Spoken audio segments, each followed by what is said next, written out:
Your name isn't even mentioned." That was the first thing I heard when the lawyer opened the folder.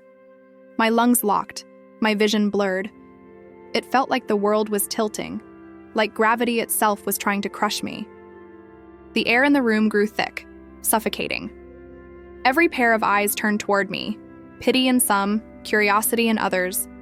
But his eyes, my fiancé's, they avoided me. He looked straight at the lawyer, as if waiting for this exact moment. The will of my father, the man who raised me, protected me, built an empire I was meant to inherit, was being read.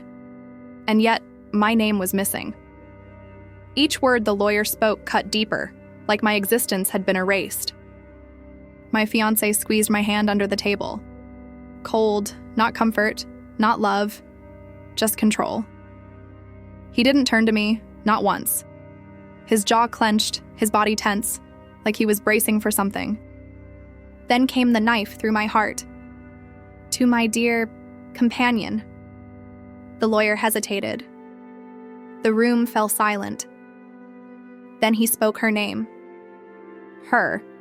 The ex he swore was gone. The woman he swore wasn't even in town anymore. The woman he swore didn't matter. My father had left part of his estate to her. Whispers erupted like sparks in dry wood. My chest heaved, my pulse thundered in my ears. Betrayal from the grave, betrayal sitting right beside me. None of it made sense. She had no place in my father's life. Unless my fiancé had lied. Unless she had never really left. Unless she had been closer than I ever imagined. I turned my head, searching his face, but he wouldn't look at me. He just stared at the papers, his lips pressed tight, hiding something, hiding everything. And then I remembered. I remembered the night I followed him. That night, when he said he was working late. That night when he kissed me goodbye without looking in my eyes. That night when something in my gut screamed louder than his words. I trailed him through the city, my hands trembling on the wheel. Every red light felt like a warning.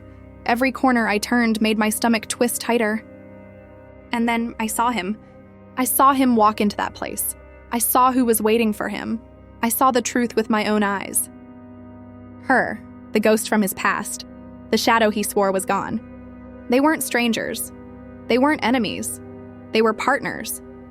Partners in a secret that would destroy me if I didn't uncover it first. And what I saw that night, I can never forget, and neither will you. If you've ever felt betrayed, if you've ever doubted someone's love, stay with me. Hit the like button, subscribe, and tell me in the comments where you're watching from, because the truth I'm about to reveal will leave you breathless. To understand why her name was in my father's will, you need to know the story of the empire he built. My father wasn't just a wealthy man. He was a symbol of power, a man whose name carried weight across this city. His fortune was meant to be my shield, my future. But money doesn't just attract admiration, it attracts predators. And one of them was the woman my fiancé swore was gone. The woman who slipped into our lives like a shadow, whispering lies, weaving traps, until her name was carved into my father's last words. When my father died, I thought the nightmare was losing him. But the real nightmare was realizing that the two people closest to me, my fiancé and his ex, had been plotting in the dark, waiting for the moment I would inherit everything. And it all began the night I first introduced him to my father. The first time I brought my fiancé to meet my father, I thought it was a fairy tale. We stepped into the mansion, where chandeliers glittered like frozen stars and marble floors echoed every step. The air smelled of polished wood and roses, fresh but heavy. It wasn't just a house. It was an empire carved in stone. Portraits of ancestors lined the walls, their painted eyes following us. My father's legacy surrounded us in silence. One day, all of this was supposed to be mine. That thought used to make me proud. Now, it only haunts me. My father sat at the long dining table, his posture straight, his expression unreadable. His eyes were sharp, the kind that could slice through lies. When he looked at my fiancé, it wasn't warmth I saw. It was calculation. My fiancé smiled, shaking his hand. His voice was soft, polite, perfect. He spoke as if rehearsed, praising the house, admiring the art, complimenting the chef. But my father's eyes didn't soften. He studied him like a chess player studying the next move. Dinner was an unspoken war. Forks clinked, glasses chimed, but no laughter filled the room. My father asked questions, his tone deceptively casual.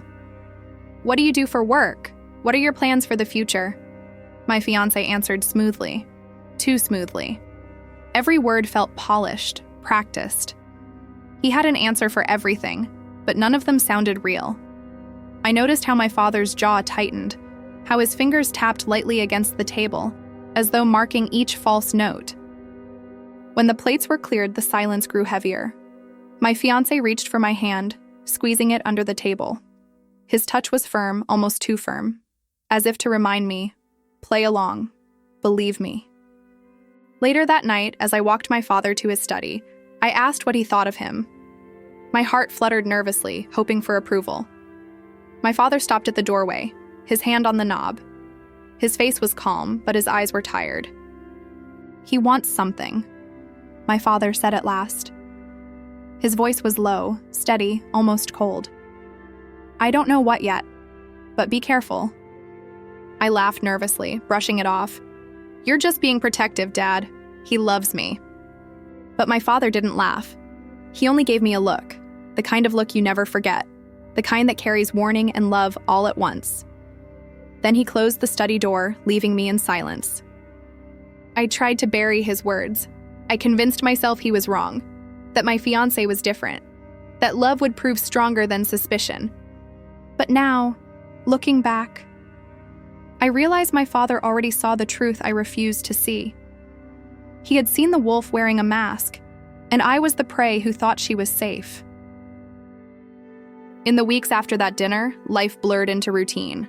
But even in routine, cracks began to form. My fiancé was sweet in public, attentive, smiling. Everyone thought he was perfect.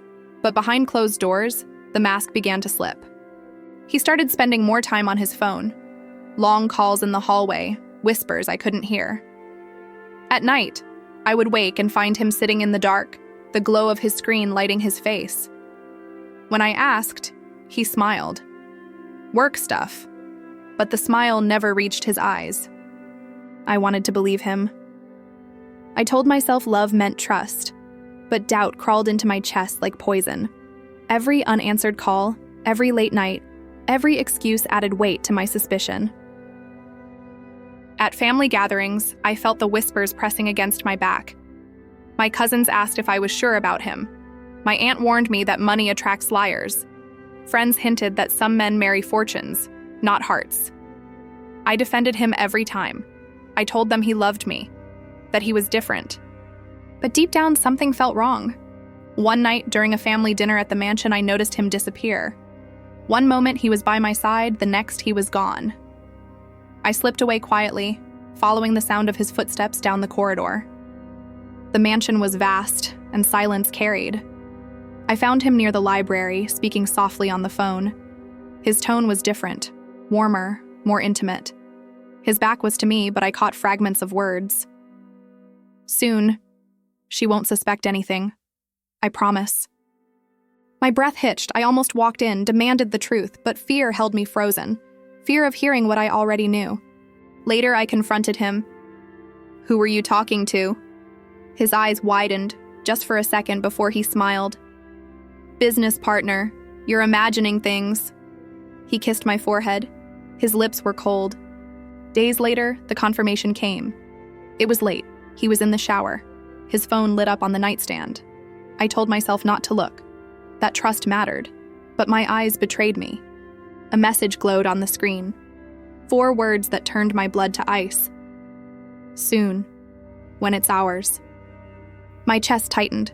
My breath caught. My mind spun. Ours? Ours? Who? What did he mean? I put the phone back quickly, heart hammering in my chest as the water stopped. He stepped out, towel around his waist, smiling casually. "Everything okay?" he asked. I forced a smile. "Yeah, everything's fine."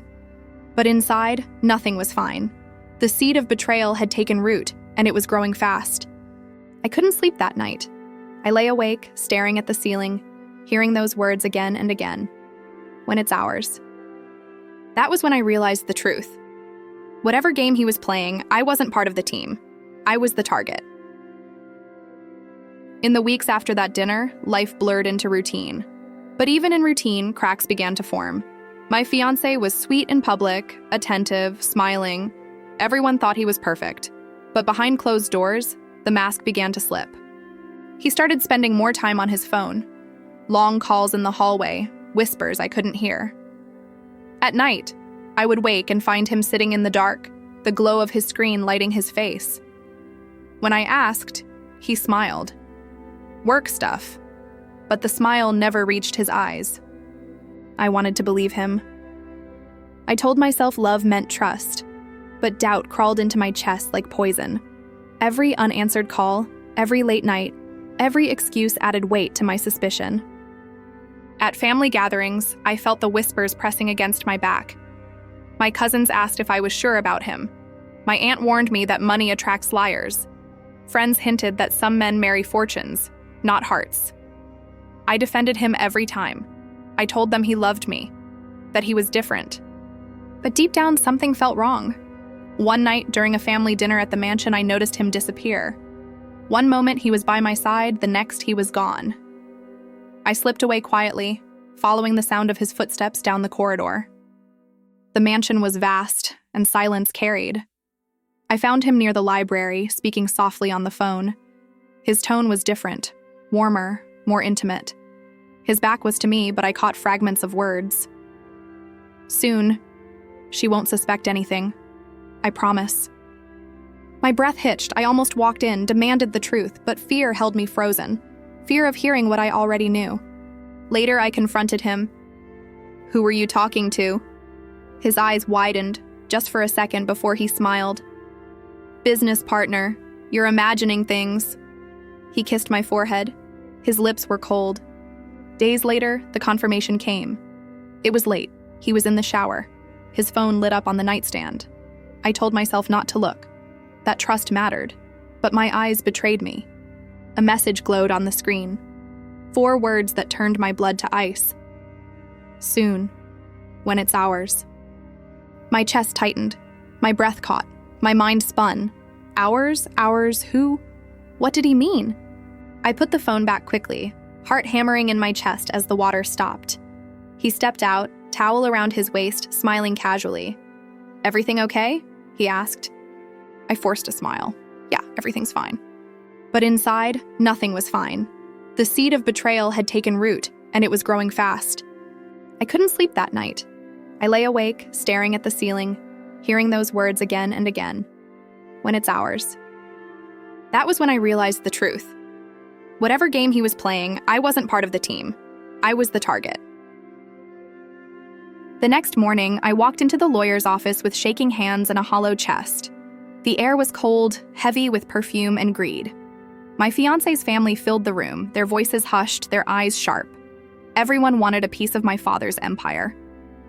The ex was there too, sitting calmly in the corner, her lips curved in a faint smile. She looked like a queen surveying her court, as if the room already belonged to her. My stomach churned. The lawyer opened the folder and began to read. My heart pounded with every word. He listed properties, companies, assets. Names were spoken. Relatives gasped, whispered, argued. And then, silence. My name hadn't been read, not once. I felt my fiancé's hand on mine, cold, controlling. He leaned close and whispered, "Don't make a scene." His words cut like chains around my throat. And then the lawyer said it. "To my dear companion." He hesitated. Then he spoke her name. Her. The woman sitting in the corner with that wicked smile. Gasps filled the room. His sister shouted. His aunt clutched her pearls. Arguments erupted like thunder. Papers were snatched. Voices clashed. Fists slammed against the table. But she just sat there, silent, smiling, watching us all tear each other apart. My fiancé didn't speak. He didn't defend me. He didn't even look at me. His eyes were fixed on her. That silence was louder than any scream. I stood, my legs trembling, my voice shaking. "This isn't right! She manipulated him. She manipulated my father." All eyes turned toward me, but my fiancé's grip on my wrist tightened. His whisper burned. Sit down, now." I yanked my arm away, fury boiling in my veins. But before I could speak again, I noticed the lawyer's hand trembling. His eyes flickered between me, her, and the papers in front of him. There seems to be another document," he said softly. His voice cracked. "A second version of the will. Signed, later." The room froze. Every voice died. All eyes snapped toward him. Her smile faltered for the first time. My fiancé's hand balled into a fist. My own heart leapt into my throat. The lawyer hesitated, sweat dripping from his temple. He reached into his folder slowly, as though holding a weapon that could destroy lives. The silence was unbearable. I felt my pulse hammering, every beat echoing in my skull. My fiancé leaned close again, his voice a hiss. "If you say a word, you'll regret it." But I had already said enough. I had already seen too much. And I knew this hidden document would burn their lies to ash. The lawyer's trembling fingers gripped the edge of the sealed envelope. He looked at the judge, who gave a slow nod. And then, the folder was placed on the table. The air vanished from the room. The truth was about to be unleashed. The judge's hand lingered on the sealed envelope. The room was silent. I could hear my own pulse hammering in my ears. Slowly, he slid the paper out. The lawyer's hands shook. He cleared his throat. "This is a newer version of the will, written after the previous one. It changes the distribution of the estate." The ex leaned forward, her smile strained. "What does it say?" The lawyer's voice grew steady. "It states that all properties, companies, and assets go solely to his daughter. None shall pass to any fiancé, husband, or companion." Gasps cut through the room. My chest tightened. My name, finally. My father had protected me, even from beyond the grave. Her smile shattered, her face drained of color. "No, this isn't real. This is fake." She lunged at the papers, but the judge slammed his hand down. "It is signed, sealed, binding." The room erupted. Shouts, accusations, chaos. My fiancé's sister cheered, his aunt cursed, but I stood frozen, my heart splitting, because I saw his face, my fiancé's face. Not relief, not love, rage. His jaw twisted, his fists clenched. He had known. He had hidden this from me. He wanted me erased. "You knew," I whispered. My voice trembled, but it carried through the silence. His mask shattered. He spat the words like venom. "I never loved you. You were convenient, but she was always the one." The ex turned on him, disgust twisting her features. "Don't drag me down with you. You were just my pawn." The room exploded again. Voices clashing, furniture rattling. My fiancé shouted, begging her, but she pushed him away. I stood still, calm in the storm, because justice had spoken. The empire was mine. The lies were exposed. The mask was torn away. If this moment shocked you, smash the like button, because the scars of this story go deeper than money. The days after the reading were chaos. Lawyers called, journalists circled, relatives fought like vultures. But the will was clear. My father's empire was mine. Every property, every company, every piece of his fortune now bore my name. The ex vanished, her beauty and poison dissolving like smoke. But her shadow remained. She had stolen too much. My father's love, my fiancé's loyalty, my peace. Her ghost lingered in every hallway of the mansion. My fiancé left that day with nothing. He begged, he cursed, he tried to twist the story, but no one believed him anymore. His mask was gone, his lies exposed. The empire he wanted to control now stood as a monument to his failure. At night, I walked through the mansion. My mansion. The chandeliers glittered, but they felt colder. The roses smelled bitter. Money surrounded me, but it tasted like ashes. Because wealth can be inherited, but trust once broken cannot. I sat in my father's study, running my fingers along the desk where he had signed his final will. I imagined him writing those words, protecting me even from beyond the grave. And yet I could never erase her voice from my mind. Your father loved me too. That truth cut deeper than any betrayal. It stained his memory, and it scarred my heart.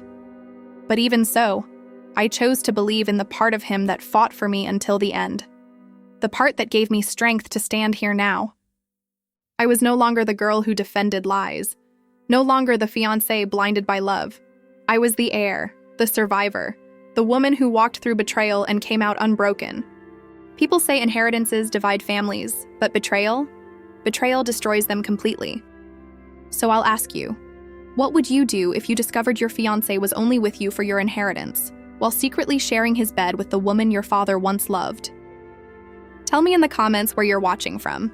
And don't forget to like and subscribe, because stories like this, stories darker than fiction, are far from over. Money can be inherited, power can be claimed, but betrayal leaves scars no fortune can ever heal.